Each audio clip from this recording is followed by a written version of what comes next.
Esto es el Santo del Día. Hoy conoceremos la historia de San Francisco de Asís. Ningún otro santo existe que sea tan popular como él, incluso entre los protestantes y aún entre los no cristianos. Francisco nació en Asís, ciudad de Umbría, en 1181 o 1182.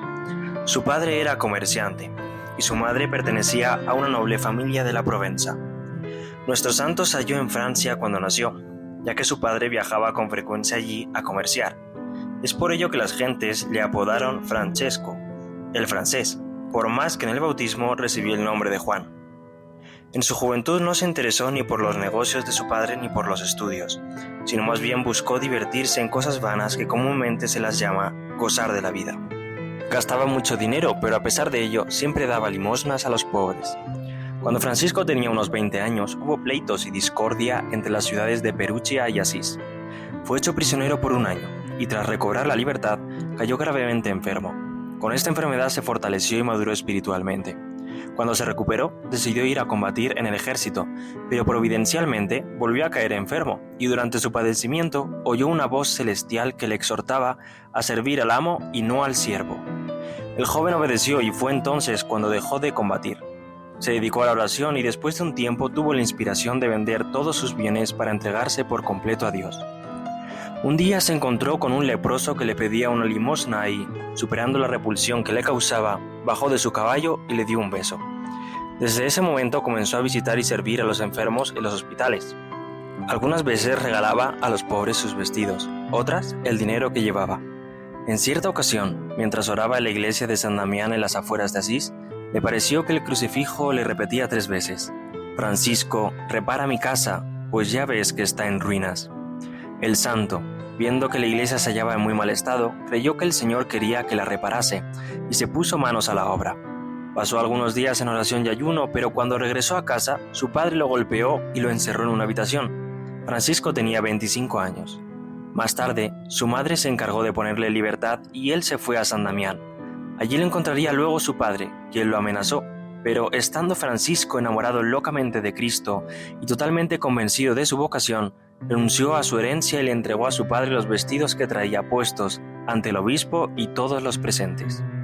Desde entonces, nuestro santo vivió una vida como mendicante y comenzó a predicar especialmente acerca de la penitencia. Empezó a tener muchos seguidores y algunos quisieron hacerse discípulos suyos, por lo que, dejándolo todo, se le unieron. Cuando ya eran 12 discípulos, San Francisco redactó una regla breve e informal que eran principalmente consejos evangélicos para alcanzar la perfección. Después de varios años se autorizó por el Papa Inocencio III la regla y les dio por misión predicar la penitencia. Dio a su orden el nombre de frailes menores, ya que quería que fueran siempre humildes, y además fundó junto a Santa Clara la Segunda Orden en el año 1212.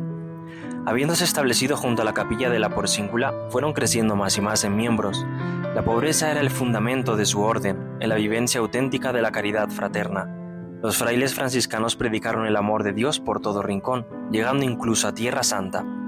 Sin embargo, cuanto mayor era la labor y la entrega, mayor era también el cansancio y el desgaste, y así, poco a poco la salud de San Francisco se fue deteriorando, hasta que el 3 de octubre de 1226, hallándose en la Porcíncula, Francisco murió dulcemente tras escuchar la pasión de Cristo según San Juan. Tenía entonces 44 años. Su cuerpo fue sepultado en la iglesia de San Jorge en Asís. Tan solo 2 años más tarde fue canonizado en Asís por su amigo el cardenal Ugolino, ahora Papa Gregorio IX, y en el 1230 sus restos mortales fueron trasladados a la nueva Basílica Papal de Asís, dedicada en su honor, en donde actualmente reposan. Un dato curioso sobre San Francisco es que fue el inventor de lo que hoy llamamos nacimientos navideños, cuando en la Navidad de 1223 construyó una especie de cueva en la que se representó el nacimiento de Cristo.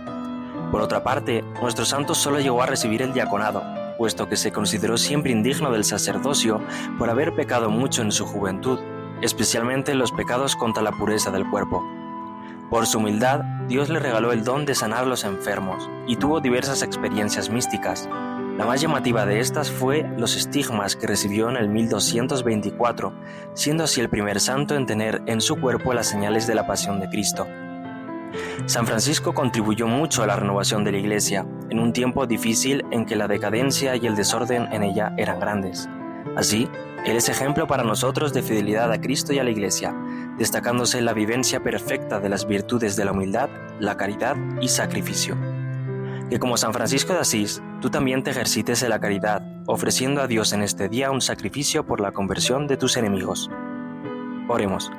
Dios Todopoderoso, que otorgaste a San Francisco de Asís la gracia de asemejarse a Cristo por la humildad y la pobreza, concédenos caminar tras sus huellas, para que podamos seguir a tu Hijo y entregarnos a ti con amor jubiloso.